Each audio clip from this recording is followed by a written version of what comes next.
अस्सलाम वालेकुम। आपको आज के प्रोग्राम में खुशामदीद। इस्लामाबाद का मौसम तो आज खासा सर्द रहा, लेकिन सियासी दर्जा हरारत अपने अरूज पर था।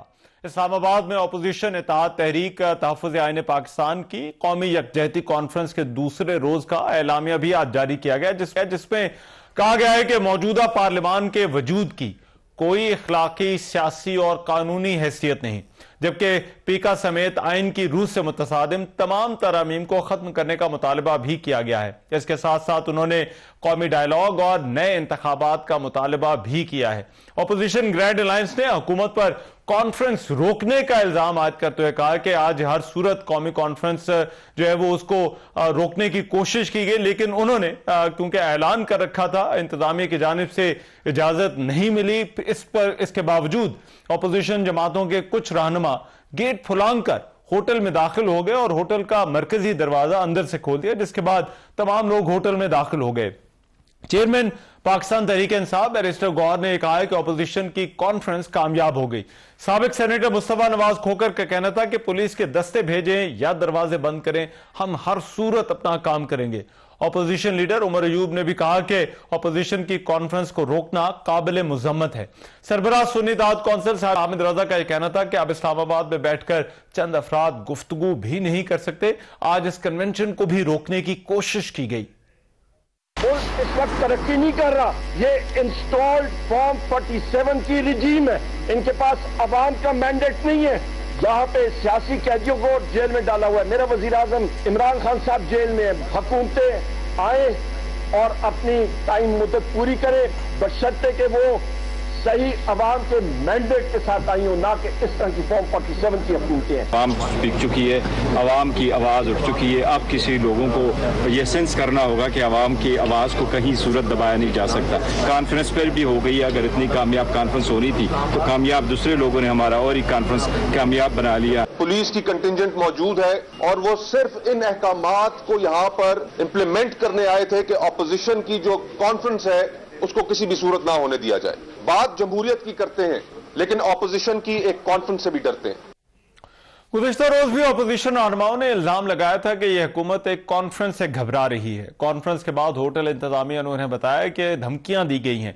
इससे पहले पीटीआई ने ईद के बाद एहतजाजी तहरीक का ऐलान भी कर रखा है। इस हवाले से जलसों का भी कहा गया है। सियासी सूरत हाल क्या रुख इख्तियार करेगी, और आज ये जो ऐलामिया आया है एक मुश्तरका प्लेटफॉर्म से, इस पर बात करने के लिए पाकिस्तान तहरीक इंसाफ के सीनियर रहनुमा और मरकजी सेक्रेटरी इत्तलात अब शेख वकास अकरम इस वक्त मेरे साथ पर मौजूद है। उनसे इस हवाले से बात करते हैं। शेख साहब, बहुत शुक्रिया आपके वक्त का। शेख साहब, सबसे पहले तो मैं जानना चाहता हूं, ये जो एलामिया आपने दिया है इसमें लिखा है कि मौजूदा असम्बलियों की या पार्लियामान की कोई इखलाकी, कानूनी, सियासी अहमियत नहीं है, नए इंतखाबात का मुतालबा है। तो क्या इससे ये मतलब लेना चाहिए कि अब ये जो निजाम है जो है वो आप इस पर एतमाद नहीं रखते और इस निजाम से बाहर आने की तरफ इशारा है? सर, मैं सिर्फ ये समझता हूं कि इखलाकी जवाब इसलिए नहीं है कि इधर जो लोग बैठे हैं, जो मेंबर नेशनल असेंबली है और जो एमपीएस बैठे हैं, ये जाली मैंडेट होल्डर है। इन्होंने हमारा मैंडेट चोरी किया है, इलेक्शन पोस्ट पोलिंग रिग किया है, प्री पोलिंग रिगिंग हुई है, दुनिया ने देखा है, हमारे पास सबूत है। फॉर्म 45 की एक लंबी वो है। हमारे लोग जो है वो इलेक्शन ट्रिब्यूनल्स में गए हुए हैं, उनकी डेट्स नहीं लगती, उनके फैसले नहीं हो रहे हैं। सो ऐसी हुकूमत जो टोटल जाली है, जिसमें मेजॉरिटी ऐसे लोगों की है जो इलेक्शन जीते ही नहीं है, और फिर इस निजाम को, इस हुकूमत को वो इस्तेमाल कर रहे हैं 26वीं आईनी तरमीम जैसे काम करने के लिए। अपनी मनमानी के बिल जो है ये मंजूर करा रहे हैं। उससे इन्होंने जो है अदलिया पे इफेक्टिव कंट्रोल कर लिया है ऑफ एग्जीक्यूटिव, जो कि बिल्कुल मुनासिब नहीं है। इलेक्शन कमीशन को मखसूस किस्म की छूटें दे दी गई हैं। तो वो अब इस स्टोलन मैंडेट के जरिए सारे पाकिस्तान को जरगाबाद बनाए बैठे हैं। तो हम नहीं समझते इसका कोई इखलाकी जवाब है। हम सब इसमें बैठे हैं क्योंकि सिस्टम का हिस्सा बन के उसको इफेक्टिवली जो है हम उससे लड़ सकते हैं। पर जिस दिन खान साहब का हुक्म आ जाएगा, हम ये समझते हैं कि ये अगर इससे निकलना भी पड़ता है, छोड़ना भी पड़ता है, तो वो भी हो सकता है। तो ये जो कहा गया है कि इखलाकी जवाब नहीं है, ये बिल्कुल ठीक कहा गया। ठीक। और इसमें शेख साहब, ये जो कौमी डायलॉग की बात की गई, इससे क्या मुराद है? आपके ज़हन में इसका क्या खाका है? कौमी डायलॉग यही है सर कि तमाम अपोजिशन की जमातें जो यहाँ मौजूद है, हर वो आवाज जो इस निज़ाम की फस्तायत के खिलाफ खड़ा होना चाहती है, हर वो आवाज जो कॉन्स्टिट्यूशन ऑफ पाकिस्तान को अपहोल्ड करना चाहती है, जो रूल ऑफ लॉ के लिए खड़ा होना चाहती है, प्रो ह्यूमन राइट्स हैं, प्रो डेमोक्रेसी है, ये वो कुव्वतें हैं, चाहे वो कोई इंडिविजुअल हैं, चाहे वो कोई ग्रुप्स हैं, चाहे वो कोई पॉलिटिकल पार्टीज हैं, चाहे वो पार्टीज इन जनरल हैं। ये तमाम लोग हैं जिनका अमंग डायलॉग होना चाहिए और उस पर कंसेंसस डेवलप करके इस फस्तायत के खिलाफ जो है वो एक टक्कर जो है वो आनी चाहिए। ठीक है, और इसमें आपने अमली जद्दोजहद का भी जिक्र किया है इस एलामिये के अंदर, तो क्या इकट्ठे कोई तहरीक भी शुरू कर सकते हैं, क्योंकि पाकिस्तान तहरीक इंसाफ ने तो ईद के बाद इस तहरीक का ऐलान कर रखा है, तो क्या ये जमातें भी जो है वो इसी मुश्तरका प्लेटफॉर्म पर किसी तहरीक का हिस्सा बन सकती हैं? हमारी ख्वाहिश तो सर यही है, मगर हालात, वक्त और जो एफर्ट्स हैं वो देखें उनका क्या नताइज निकलते हैं। तो हम तो चाहेंगे कि ग्रैंड ऑपोजिशन अलायंस जो है वो शेप अप हो, जो कि ऑन ग्राउंड फिजिकल जो है एहतजाज में भी हमारे साथ शामिल हो। Why not sir, everybody has to come out, तब जाके इन लोगों से हमारा छुटकारा जो है वो इंश्योर किया जा सकता है। ठीक है, और शेख साहब ये JUI का मामला क्या है, क्योंकि खबरें ये आई कि उन्होंने दस्तखत नहीं किए, तो क्या वजह है कि वो इस एलामिये से मुत्तफिक नहीं है? देखो, उन्होंने दस्तखत नहीं की थे, पर व्हाट हैपेंड वाज कि आपको याद होगा कुछ दिनों पहले मुश्तरका एलामिया जो था उसमें वो शामिल थे, जिसमें अपने फ्रेश इलेक्शन जो है उसकी डिमांड की थी, अगर आपको याद हो। और वो एलामिया भी वहीं पड़ा था, मौलाना साहब के लोग भी थे, हमारे भी थे, खाकान अब्बासी साहब भी थे, कोकर साहब भी थे, MWM, SIC एंड एवरीबॉडी। अब तो खैर हमने GDA से भी राब्ता किया है, JI से भी राब्ता किया है, तो वो एक पहला कदम था देर मुश्तरका एलामिया में। आज भी क्योंकि वो प्रॉपर इत्तेहाद के अंदर अभी तक उस तरह उनकी चीजें शेप अप नहीं हुई हैं, बट आज जो थे मौलाना गफूर हैदरी साहब वो वहां पे मौजूद थे, तो उनकी शिरकत हुई है। कामरान मुर्जा साहब भी थे, तो मैं ये समझता हूं कि चीजें थिंग्स आर गोइंग फॉरवर्ड, तो चीजें आगे जा रही हैं, इंशाल्लाह अल्लाह बेहतर करेगा। सर हम तो चाहते हैं कि हर कोई हमारे साथ चले, अगर नजर जो है वो सोचने का अंदाज इस वक्त फिल वक्त एक ही है कि ये इस तरह है, तो फिर हमें इकट्ठे होना चाहिए। ठीक है, लेकिन शेख साहब एक PTI के हवाले से एक तासुर ये है कि जब एहतजाज की बारी आती है तो PTI आमतौर पर सोलो फ्लाइट ही लेती है, तो क्या जो है वो PTI इसके लिए तैयार है? और फिर ये कि क्या खान साहब भी इस मुश्तरका प्लेटफॉर्म के हवाले से ऑन बोर्ड है, क्या उनकी हिदायत है? देखिए सर, पहली बात तो ये PTI सोलो फ्लाइट की आपने बात की, PTI में बहुत ज्यादा एनर्जी और बहुत ज्यादा वाइब्रेंस है, और जहां इतने वाइब्रेशन और इतनी ज्यादा वाइब्रेंट लोग हों और इतनी बड़ी तादाद में, it's the biggest party of Pakistan Khan साहब की क़यादत में, वो फिर कई बार एक बंदा जो है ना ज्यादा एनर्जी होती है, तो you feel like flying and fighting alone and all that, it's good. पर खान साहब के हुक्म पे ये एंगेजमेंट शुरू की गई है, इस अलायंस को शेप अप करने की कोशिश की गई है। खान साहब चाहते हैं कि हम अपोजिशन की आवाजों के साथ मिल के आगे निकलें, तो इंशाल्लाह ये खान साहब का दिया हुआ हमें हुक्म है और उन्हीं का नजरिया है, तो चीजें उस तरह नहीं होंगी सोलो फ्लाइट वाली तरफ। कई जगहों पे जो है वो चीजें साथ ही होंगी, और जो हमारे अकेले करने के काम होंगे वो हम अकेले करेंगे। ठीक है, और क्योंकि सब इससे पहले कुछ अर्सा हमने देखा कि आपका और हुकूमत का एक मुज़ाकराती दौर भी था, लेकिन इस एलामियों को देख के लगता है कि अब तहरीक इंसाफ ये समझती है जैसे इंतखाबात के अलावा कोई और रास्ता नहीं है। तो आपको लगता है कि क्या वाकई इंतखाबात ही आखिरी एक रास्ता इस वक्त बचा है, या फिर कोई और रास्ता भी है हुकूमत के साथ आगे बढ़ने का? नहीं सर, इंतखाबात ही वाहिद रास्ता है, और खान साहब पिछले 1 साल में 2 दफा वाज़ेह तौर पर डिमांड कर चुके हैं। तो आई थिंक जो हालात हैं, चोरी मैंडेट वापस आने का और रास्ता केड़ा है दसो में, ये ना अदालतां दे थ्रू ते नहीं आता, जेडे हालात सानू नजर आ रहे हैं। ठीक है, पेशियां ही नहीं लगदियां, फैसले ही नहीं होंदे, उस तरह तो नहीं होता। आखिरी हल यही है, फ्री एंड फेयर इलेक्शन हो, इंडिपेंडेंट इलेक्शन कमीशन हो, और नया इलेक्शन हो। अच्छा, ठीक है, और लास्टली शेख साहब, आज बड़ी कंट्रोवर्सी बनी रही होटल की इजाजत के मामले के ऊपर, तो क्या हुआ था आज जब आपके कॉलीग्स जो है वो होटल पहुंचे हैं, तो क्या वाकई जो है वो इजाजत का मसला था? किस तरह से हुकूमत ने किसी भी तरह से इस कॉन्फ्रेंस को रोकने की कोशिश की है? वो सर बड़ी मेहरबानी है हुकूमत दी। हुकूमत बड़े बड़े लोग बैठे ने और कई चबला मारते ने, और आज इनकी इस चबल से हमें बड़ा फायदा हुआ है। और वो फायदा ये हुआ है कि अगर ये न रुकते और रात को ये धमकियां और कल ना देते उन होटल वालों को कि 10 लोग जमा ना करांगे, 150 बंदा है, होटल सील कर देंगे, तो डला करांगे, वो करांगे, तो फिर अगर ये हो जाती है आराम से तो शायद मुल्क में चंद लोगों को पता होता। बट आज इनकी मेहरबानी से, and I will again thank them, कि न सिर्फ पाकिस्तान बल्कि दुनिया का कोई ऐसा मीडिया आउटलेट नहीं है जिसने स्टोरी को उठाया नहीं, जिसने हमारा पैगाम नहीं पहुंचाया। तो यूजुअली कॉन्फ्रेंसेस का यही मतलब होता है, कंसेंसस डेवलप हो, दुनिया तक के पैगाम पहुंचे। तो ये पैगाम तो बड़ा लाउड एंड क्लियर पहुंच गया। इन्होंने आज सुबह कल उनको ब्लैकमेल करते रहे, वो बेचारे होटल इंतजामिया सन बड़े तरले मरले करती रही, बट ऑनेस्टली वो पैसे भी ले चुके सन, बुकिंग हो गई थी।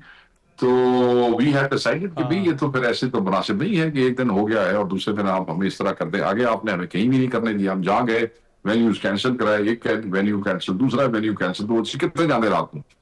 तो हम आए तो सुबह गेट बंद था। अच्छा। और फिर सब पचरई साहब थे, खकान अब्बासी साहब थे, उमर अयूब साहब थे, सबजारा साहब थे। वो फिर लोगों ने सीनियर लोगों ने गेट खुला गया थे, पैसे देते हुए सन, साड़ी बुकिंग हुई सी, मॉरली दे वो बाउंड एंड फाइनेंशियली। वो फिर उन्होंने हॉल तो नहीं देता, बट उन्होंने वो जहां पे उनको जगह मिली वो उन्होंने कर लिया। तो मैं ये समझता हूँ कि इससे पता चलता है ये कैसे आवाजों को दबाना चाहते हैं, कैसे हमारे लब सीना चाहते हैं। और ये क्वाइट वो है कि जब हम सड़कों में निकलते हैं तो इनकी बिल्कुल ये कांप रहे होते हैं, इनकी दिन रात की नींद निकल जाती है। इनको तो ये कॉन्फ्रेंस ने हिला दिया पूरे फेडरल गवर्नमेंट को। वो वजीर चीका मारे, वो वजीर चीका मारे, हम तो इनको करने देते हैं, हम तो यार खेत मजिस्ट्रेट तुसी बेच छड़िया, पुलिस तुसी बेच छड़ी, कल तुसी कांस्टेबल होती फ्रंटियर वाली दे उत्ते बंदे उत्थे तुसी ला देते। जोकर जाएंगे। वो ठीक हो गया, अच्छा हो गया माशाल्लाह। राइट, ठीक है, बहुत शुक्रिया। शेख वकास अकरम हमारे साथ मौजूद थे और आज की जो ये कौमी यकजहती कॉन्फ्रेंस ऑपोजिशन ने बुला रखी थी उस पर बात कर रहे थे। प्रोग्राम में एक ब्रेक शामिल करें, वापस आते हैं तो इसी कॉन्फ्रेंस के हवाले से और इस एलामिये के हवाले से मुस्लिम लीग नून का मौक़िफ़ क्या है वो जानते हैं इस ब्रेक के बाद।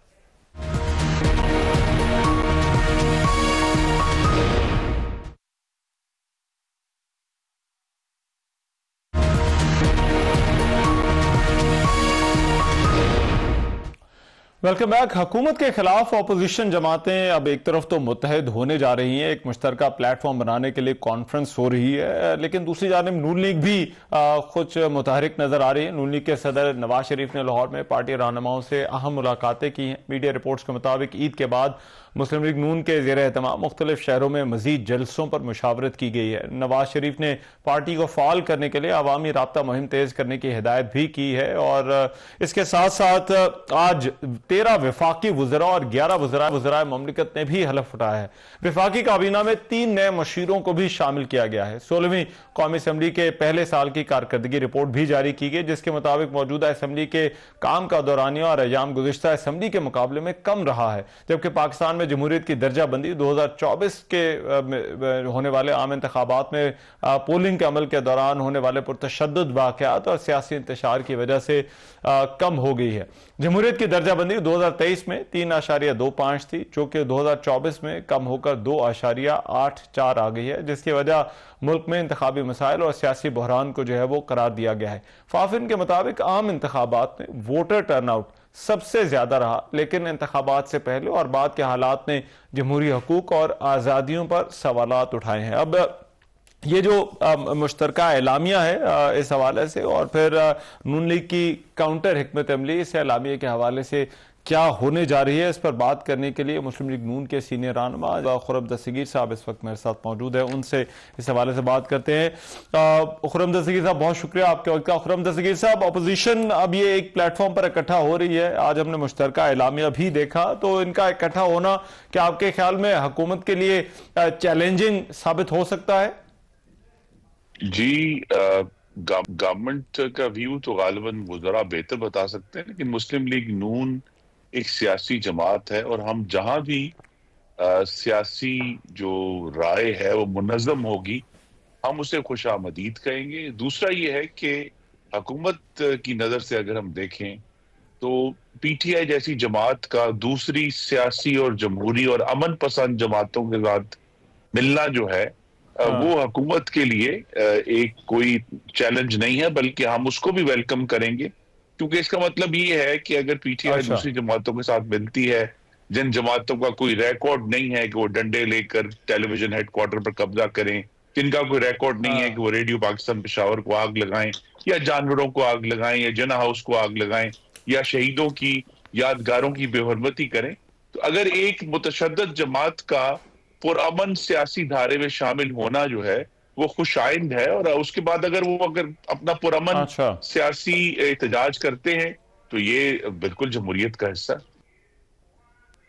और आज ये जो मुश्तरका एलामिया इन जमातों की तरफ से जारी किया गया, इसमें कौमी डायलॉग की भी बात की गई है, तो क्या नून लीग भी बतौर पार्टी समझती है कि कौमी डायलॉग होना चाहिए?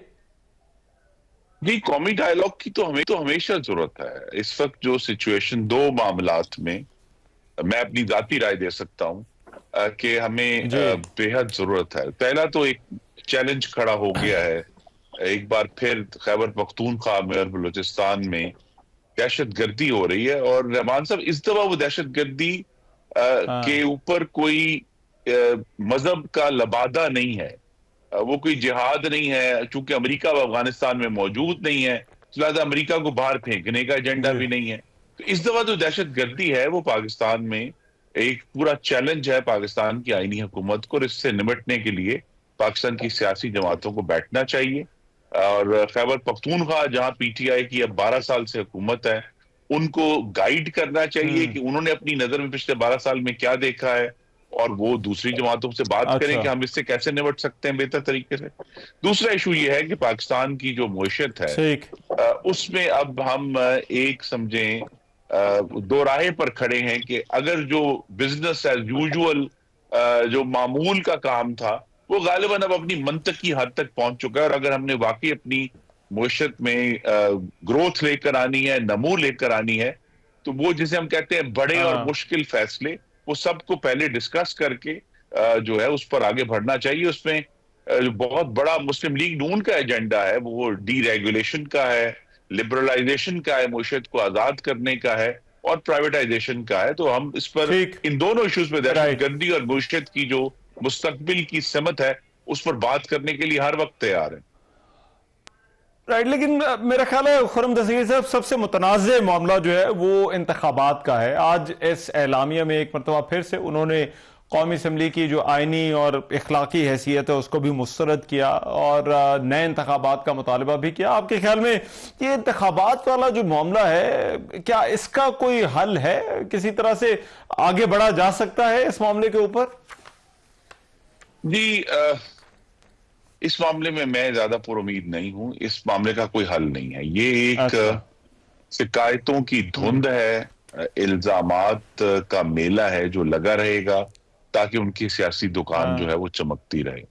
पाकिस्तान के आइन और कानून में इंतखाबात को बहसियत मजमूई चैलेंज करने का कोई कहीं भी कोई कानून और कानून में गुंजाइश मौजूद नहीं है। इंतखाबात हल्का बाय हल्का चैलेंज होते हैं इलेक्शन ट्राइब्यूनल्स में, जहां वो जमात जो 180 नशिस्तों की दावेदार है जिसने गालिबन अभी सिर्फ 31 पिटिशंस फाइल की हुई हैं, तो लिहाजा वो वहां चूंकि वो एक प्रोसेस है। और आप ये देखेंगे कि ये जो जमातें ज्यादा एतराज कर रही हैं इनका प्रोसेस पर यकीन नहीं है। वो चाहते हैं कि किसी तरह जो है कोई शॉर्टकट हो जाए। आखिरी दफा जो शॉर्टकट हुआ था वो आज से 10 साल पहले इन्हीं दिनों में हमने तहरीक इंसाफ के साथ नेगोशिएट करके TOR सेट किए थे कि एक जुडिशल कमीशन बनेगा जो 2013 के इंतखाबात को जांचेगा। उस वक्त भी इसी तरह इल्जामात के ढेर थे कि जी हम नहीं मानते, या ये हो गया, या खराब था, गड़बड़ हुई। लेकिन जब वो मामला अदालत में गया तो इनके सारे जो सो कॉल्ड ये सबूत थे वो अदालत में रद्दी के डब्बे साबित हुए, और अदालत ने वादे कहा कि इलेक्शन में किसी मुनज़्ज़म धांधली के सबूत और शवाहिद नहीं मिले। यहां भी यही सूरत हाल है। तो ये बात करते रहेंगे, गुफ्तगू करते रहेंगे। दूसरा जो इनके पास बड़ा अच्छा मौका था जो उन्होंने जाया किया कि जब हुकूमती इत्तेहाद जिसमें मुस्लिम लीग नून, पीपल्स पार्टी, M2M और दूसरी जमातों के लोग शामिल थे, हम मुज़ाकरात की बेस पर बैठे थे, तो ये कोई इस तरह के ठोस सबूत और शवाहिद मेज पर रखते कि हुकूमती टीम जो है उसके सामने एक चैलेंज होता कि अब इसे हमें कैसे जो है मैनेज करना है। लेकिन ये सिर्फ इल्जामात की हद तक तो बात है, लेकिन किसी भी तरह ये 2024 के इंतखाबात के बारे में ठोस सबूत और शवाहिद पेश नहीं कर पाए। इवन के IMF को भी जो इन्होंने एक मेरी नजर में बड़ी मुल्क दुश्मनी करते हुए डोजियर दिया, उसमें फाफन की रिपोर्ट है, इनकी अपनी कोई जो है इल्जामात के बारे में ना ही सबूत है ना शवाहिद है। राइट, लेकिन इसमें खुर्रम दस्तगीर साहब, ये जो नए इंतखाबात का मुतालबा है, आपके ख्याल में ये कोई हल है? जी, ये तजवीज हमेशा रहेगी और इनको इस पर ज्यादा जो काम करने वाला है, और चूंकि फिर मैं कहूंगा ये काम चूंकि पाकिस्तान के अवाम की नुमाइंदगी करनी है पार्लियामान में, इसमें वो सियासी मसाला नहीं है। लेकिन 2017 में मुस्लिम लीग नून की हुकूमत ने पाकिस्तान की तारीख के सबसे बड़े इंतखाबी इस्लाहात 2017 का जो इलेक्शन एक्ट है वो किया था। अब इन जमातों ने बैठकर सोचना है कि अगर उस इलेक्शन एक्ट में हमें कोई मजीद बेहतरी करनी है तो उसके लिए मेज पर बैठकर अरक रेजी की जरूरत है। वो नारे लगाने से इलेक्शंस का जो प्रोसेस है वो बेहतर नहीं होगा। दूसरा है कि जो इशू हम सब जिसको डिस्कस भी करते हैं कि जी वो कहते हैं नहीं मुक्तदरा का बड़ा रोल है, तो मुक्तदरा का रोल तो तब होगा जब एक सियासी जमात जो है वो खत लिखने बंद करेगी और दूसरी सियासी जमातों के साथ मिलकर सियासी प्रोसेस और जो जमहूरी और आईनी अमल है पाकिस्तान का उस पर अपने इत्मीनाद का इजहार करेगी। इस तरह की बार बार जो है 1, 2, 3 खत लिखने से मुक्तदरा को तो सियासी अमल में और जमहूरी अमल में और इंतखाबी अमल में इत्मीनाद बहाल नहीं होगा। लेकिन इसमें आपको आपके ख्याल में अभी, क्योंकि मुस्लिम लीग नून हमेशा बात करती है कि सबको मिलकर साथ चलना चाहिए, इस वक्त जो है वो जो माहौल है इसको खत्म होना चाहिए और आगे बढ़ने की जो है वो बात होनी चाहिए, तो आपके ख्याल में क्या ऑपोजिशन के साथ इस वक्त आगे बढ़ने का कोई रास्ता आपकी नजर में है या नहीं? एक तो देखिए कि अगर जो बात जमातें जरूर इस नए इत्तेहाद में मौजूद हैं जिनकी हुकूमत नहीं है, लेकिन जो बड़ी ऑपोजिशन की जमात है, मैं फिर दोहरा दूं, वो एक सूबे पर 12 साल से हुकूमत कर रहे हैं। तो ये कहना कि उनका इक़्तिदार में हिस्सा नहीं है, और जब आप हिस्सा लेते हैं तो फिर जिम्मेदारी भी आती है। तो लिहाजा वो चूंकि इक़्तिदार का हिस्सा है, एक सूबे के ऊपर उनकी हुकूमत है, तो लिहाजा उनके ऊपर भी जिम्मेदारी है कि वो दहशतगर्दी जैसे इशूज पर, मुआशरत के इशूज पर हुकूमत के साथ सिर्फ जिसे कहते हैं ना मुखासमत और एक दुश्मनी का अंसर ना रखें, वो बात करना शुरू करें पाकिस्तान के अवाम के मसाइल को हल करने के लिए, जिसमें एक हिस्से पे जो अवाम रहते हैं उनके हल करना उनकी जिम्मेदारी हो। हर चीज वो वफाक पर नहीं थोप सकते। दूसरा ये जरूर इशू है कि मुस्लिम लीग नून तो सबको हम साथ लेकर चलना चाहते हैं, लेकिन वहां भी अपोजिशन के अंदर से उनका एक इम्तिहान होने लगा है कि जब भी वो जमात ऐसी है कि एक जमहूरी और एक जिसे कहते हैं एक दूसरे के एहतराम के अमल के साथ अपोजिशन और हुकूमत बात करते हैं, तो माजी में उन्होंने ऐसे अमल को मिली भगत करार दिया है कि जब भी कोई जो है बालिग नजरी से और एक दूसरे के साथ एहतराम करते हुए इख्तलाफ हम करेंगे, जरूर करेंगे। पाकिस्तान पीपल्स पार्टी मुस्लिम लीग भी इख्तलाफ करते हैं, दूसरी सियासी जमातें भी, लेकिन जो तहरीके इंतशार है वो समझती है कि ये जो एक मुहज़्ज़ब गुफ्तगू है हुकूमत और अपोजिशन की वो मिली भगत है। तो ये जो दीवार है ये गिरानी होगी।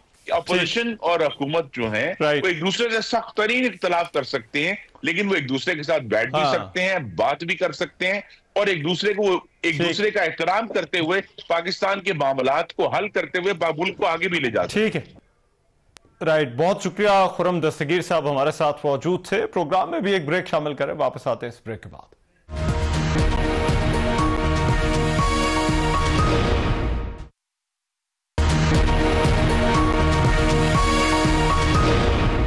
Welcome back after the break. Opposition जमातों का मुश्तरका एलामिया, और इस एलामिया में ये जो कॉन्फ्रेंस हुई, कौमी यकजहती कॉन्फ्रेंस, इसके अंदर हालांकि जमीयत उलमा इस्लाम भी शरीक थी, लेकिन एलामिया के हवाले से इतलात ये हैं कि उनके दस्तखत इस एलामिया पर नहीं है।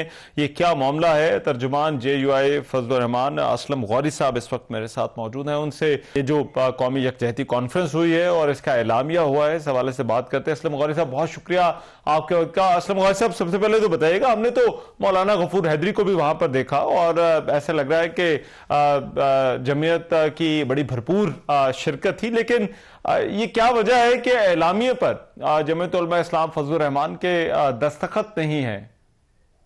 देखिए, हम इस प्रोग्राम में बहसीयत मुबस्सर शरीक हुए थे। हम मुबस्सर के हैसियत से हमने अपना नुक्ता नजर इसमें इनके सामने रखा और कामरान मुर्तज़ा साहब ने तफसीलन सारी वो बातें सामने रखी जो हमारी और पिछले दिनों पीटीआई के दरमियान में हुई, और आज तक उनके बाद पीटीआई हमें ऐसा लगता है कि हम मुजरिम हैं। और जब ये सूरत हाल होगी तो हम किसी इत्तेहाद का हिस्सा उनके साथ कैसे बनेंगे जिन्होंने कल हमारे साथ ये किया है सलूक। अभी चंद दिन पहले की बात है, और जब आखिरी वक्त तक वो हम उनके साथ टच में थे, और बहुत सी वीडियोज ऐसी मीडिया के पास मौजूद हैं जिससे उन्होंने हमें अप्रिशिएट किया, और वो खुद हमें कहते थे कि हमारे 11-12 आदमी हाईटैक हो चुके हैं और एज इट इज अगर के पास होगी तो हम कहीं के नहीं रहेंगे। आज उनको ये एहसास हो रहा है कि आज वो कह रहे हैं कि हाई 26वीं तरमीम, हाई 26वीं तरमीम। तो क्या 26वीं तरमीम उस वक्त नजर नहीं आ रही थी जब हम पार्लियामेंट में जा रहे थे और ये खड़े होकर हमारे दरवाजे पे हमारी तारीफें कर रहे थे और कह रहे थे कि 26वीं तरमीम ठीक है? ये उनको उस वक्त नजर नहीं आ रही थी जब 26वीं तरमीम में 34 क्लासेस हम डिलीट करवा रहे थे? उस दिन ये नजर नहीं आ रही थी जिस दिन जनाब हमने इनके कहने पर आईनी अदालत की जगह आईनी बेंच लेके आए। तो ये आईनी बेंच तो इनकी ख्वाहिश थी, हमारी ख्वाहिश तो नहीं थी कि इन्हीं की ख्वाहिश पे बना है, किसी भी और पार्टी की ख्वाहिश नहीं थी। तो आज वो उससे डिनाई कर रहे हैं, पीछे हट रहे हैं और ऐसा मैसेज करा रहे हैं जैसे हमने कोई चोरी की है, हमने दगा दिया है। इसका तो फिर इत्तेहाद नहीं करते। जब आपके साथ ट्रस्ट डेफिसिट होगा तो फिर कैसे गाड़ी चलेगी आगे? आपने जुमा 8 दिन में जो कुछ हुआ उसके ऊपर आप क्या कर रहे हैं और आगे जाके हमारे साथ क्या करोगे? क्या हम तो पहले भी इत्तेहादों में डटे हुए हैं, और आप सबको पता है कि हम पीडीएम में भी हमारे साथ क्या हुआ, हम इसी तरह डटे हुए हैं कि पीडीएम में भी हमारे साथी हुकूमत कर रहे हैं, हम आज भी खड़े तहरीक की शक्ल में खड़े हुए हैं। तो हम इस तरह की किसी इत्तेहाद का हिस्सा बनने के लिए उस वक्त तैयार नहीं है जब तक कि हमें बिल्कुल कॉन्फिडेंस ना हो। दूसरी बात यह कि हमारे और पीटीआई के दरमियान में 15-16 साल से जो बड़े बड़े अख्तिलाफात हैं, और आप सबको पता है हमने तो फिर भी बड़ा खुले दिल के साथ आगे बढ़े हैं। हमने 15-16 साल की गालियों को बर्दाश्त करने के बाद बड़े वसी दिल के साथ आगे बढ़े, और हम उन चीजों के लिए हमने 2 रुकनी कमेटी बनाई है, और कामरान मुर्तज़ा साहब थे और कैसर साहब थे, उन पर मुश्तमिल कमेटी थी। 10-12 दिन से वो हमने अपने जो क्वेश्चन था इनको दिया हुआ है, जो हमने लेटर साइन पे जारी किया है कि भाई ये हमारे तहफ़्फ़ुज़ात हैं, इन पे हमें जवाब दो। 10-12 दिन हो गए उन्होंने हमें जवाब नहीं दिया, तो इसलिए तो हम मजबूरन हमें फिर सलामी पे हम लोग दस्तखत नहीं किए, और बहसीयत चूंकि उन्होंने दावत दी थी तो बहसीयत मुबस्सर तो हम गए और हमने अपनी बात सबके सामने रखी थी। लेकिन असलम गौहर साहब, ये जो 26वीं आईनी तरमीम वाला मसला है, जब कोई तहरीक इंसाफ और जमीयत उलमा इस्लाम के जब राब्ते हो रहे थे, जो मुलाकातें हो रही थी, तो क्या वहां पर कहीं पर भी ये डिस्कस नहीं हुआ कि इस हवाले से ये जो कौमी यकजहती कॉन्फ्रेंस है इसमें ये मौक़िफ़ वो अपनाने वाले हैं या रखने वाले हैं? देखिए, हमें तो तारीफें की गई है, हमारी तो पार्लियामेंट के अंदर भी तारीफें की गई, पार्लियामेंट के बाहर भी की गई। और मैं एक बात आपको बताऊं कि आखिरी वक्त जब आजम नजीर तार साहब पेश कर रहे थे, उस वक्त भी कामरान साहब से कहा गया कि इसमें ये कौमा और ये क्लास और ये ठीक करवा दो थोड़ा सा, बल्कि फिर कामरान साहब गए हैं बैरिस्टर गौहर साहब से अपोजिशन लीडर के कमरे में मिले। आज कामरान साहब ने उनके मुंह पे कहा है कि आप आखिरी वक्त तक तो हमें से ये 26वीं आईनी तरमीम ठीक कराते रहे, आज आप कहते हैं 26, आप पूरी सियासत आपकी 26वीं आईनी तरमीम पे घूम रही है। तो ये मेरा ख्याल ज्यादती है। जब आप किसके साथ बैठते हैं, आप एक एक चीज उनके साथ बैठ के तय करते हैं, मामला तय करते हैं, तो फिर उसके बाद फिर ऐसा तासर देना कि जैसे हमने अकेले ही सब कुछ किया है, आप उसका हिस्सा नहीं है। आपने तो वोट सिर्फ इसलिए मौलाना साहब के कहने पे दिया कि आप 26वीं तरमीम को आप मुतनाज़ा ना करें, क्योंकि खान साहब को जेल मैनुअल के मुताबिक उनको सहूलियत नहीं मिल रही। तो आपका ये मौक़िफ़ था कि चूंकि उनको सहूलियत नहीं मिल रही, इसलिए हम जो है इसको वोट नहीं करेंगे। अब वोट नहीं, हम इसको वोट नहीं करना चाहते, तो मौलाना ने कहा बिल्कुल नहीं करो। और फिर जब 26वीं तरमीम पे इनको हम पे जो मामला फाइनल नहीं थे, तो फिर 2 दिन अपना बानी पार्टी से टाइम लेके हम क्यों देते रहे इनको, जाए और जाके मिले और उनसे अप्रूव करा के लाए। ये 2 दिन किसके इंतजार में थे? पहले नहीं कहते ये गलत चीज है। तो ये एक ऐसी चीज है इन्होंने मुतनाज़ा बनाई है जिसकी वजह से हमारे उनके दरमियान में जो हमने 1.5 साल में फासले कम किए थे वो बढ़ते हुए मुझे नजर आ रहे हैं, और ऐसा लगता है कि शायद आगे चलना हमारे लिए मुश्किल हो जाए इनके साथ। ठीक है, और अब ये जमात अब आगे का लाएअमल आपके ज़हन में क्या है? क्या इनके साथ चलेंगे या अपना ही कोई तहरीक जो है उसी को जारी रखेंगे? देखिए, हमारी तहरीक अल्हम्दुलिल्लाह इनकी मोहताज नहीं है, हमने जारी रखी हुई है और इलेक्शन के फौरन बाद हमने शुरू कर दी थी। और इसमें कहता है कि हम 7-8 बड़े जलसे, जैसे मिलियन मार्चेस कह सकते हैं, हमने कर चुके हैं। और इसमें हम हो सकता है ईद के बाद हम इंशाल्लाह इस्लामाबाद की तरफ बढ़े या इस्लामाबाद के करीब किसी जगह पे एक बड़ा जलसा करके दें आपको। तो हमारा एहतजाज तो जारी है, हम तो इनके इंतजार में नहीं है कि ये तो अभी इससे प्लानिंग करते हैं, एहतजाज करना है नहीं करना, सबको साथ लेना है। हमने अपना एहतजाज पहले दिन से शुरू रखा हुआ है और अल्हम्दुलिल्लाह उसको जारी सारी है, हम उसको जारी सारी रखेंगे, हम उसको रोक नहीं रहे। हम तो सिर्फ ये चाह रहे थे कि अपोजिशन जमातों का अगर इत्तेहाद बनता है, देखिए हम इत्तेहाद अगर बढ़ना है तो इत्तेहाद पायदार होना चाहिए, उसके टीआरओ मजबूत होने चाहिए। ये नहीं कि एक जगह चंद तकरीरें करें और इत्तेहाद बनाने का ऐलान कर दें। और ये ऐसा तासर जा रहा है जैसे यहाँ जो इत्तेहाद बनाने का ऐलान हो रहा है, और कुछ दिनों से ऐसा भी तासर उठ रहा है कि ईद के फौरन बाद तहरीक शुरू करने का ऐलान कर दिया गया। तो किसने किया है?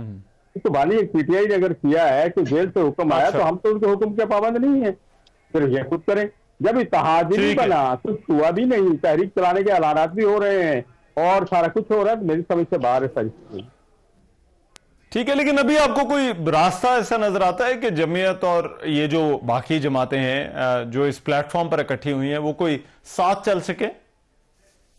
देखिए, हम तो इनके साथ चलते रहते हैं, चाहे पीटीआई के बाकी तकरीबन वही पार्टियां जो मीडियम में हमारे साथ रही है, महमूद खान साहब हमारे साथ रहे या दूसरे लोग हमारे साथ होते, ऐसा इश्यू नहीं है कोई भी। लेकिन कहने की बात यह है कि जब पीटीआई और हमारे दरमियान में जब तक मामला तय नहीं होंगे, जब तक हमारे खदशात इनके बारे में दुरुस्त नहीं होंगे, उस वक्त तक हमारा पीटीआई के साथ किसी भी इत्तेहाद के अंदर बैठना हमारे लिए मुश्किल होगा। और तहरीक तो बड़ी बात की बात है, हम नहीं चाहते कि जब तक हम अपने कारकुन को मुतमईन ना कर सकें, हम जो हमारे खदशात है ये दूर ना कर सकें, उस वक्त तक हम अगला कदम उठा नहीं सकते। हमारी तहरीक जारी है, हम पहले भी जारी रखे हुए हैं, हम इस तहरीक को मजीद आगे बढ़ाएंगे। बाकी इंतखाबात का मतलब यह है कि साफ और शफाफ इंतखाबात का मतलब यह नहीं है कि इमरान खान की शक्ल में तब्दील करो और शहबाज शरीफ साहब की शक्ल में 2024 के इंतखाबात पहले से बरतर सामने ले और हम उसे कबूल कर लें। हमने तो वो तहरीक आज भी जारी रखी जो 2018 में थी।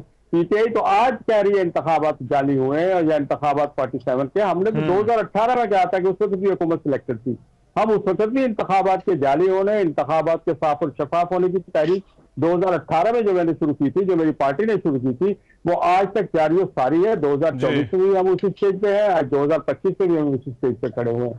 तो ये हजरात तो 2018 में कह रहे थे इंतखाबात बहुत अच्छे हुए हैं और अब 2024 में इनको इंतखाबात अच्छे नहीं लगे। तो ये सारी चीजें तो हैं जिससे खदशात हमारे हैं। हाँ, तो हम तो अपनी तहरीक की जारी और सारी रखे हुए हैं, लेकिन साफ और शफाफ इंतखाबात के लिए, चाहे वो कल हो जाए, चाहे 1 महीने बाद हो जाए, चाहे 6 महीने बाद हो जाए, पहले इंतखाबात का निजाम ठीक करना होगा। और मुल्क को इसके अलावा कोई दूसरा रास्ता मुल्क के लिए नहीं है। साफ और शफाफ इंतखाबात के लिए चाहे हुकूमत किसी की भी है, हमें उससे कोई एतराज नहीं है, लेकिन इंतखाबात साफ और शफाफ होने चाहिए। और जितनी जल्द होंगे उतनी जल्द इस मुल्क की माशी सूरत भी ठीक होगी, अमन अमान की सूरत ठीक होगी और दीगर मामला भी ठीक होंगे। ठीक है, बहुत शुक्रिया। असलम गौरी साहब हमारे साथ मौजूद थे प्रोग्राम में। एक ब्रेक, वापस आ रहे हैं इस ब्रेक के बाद।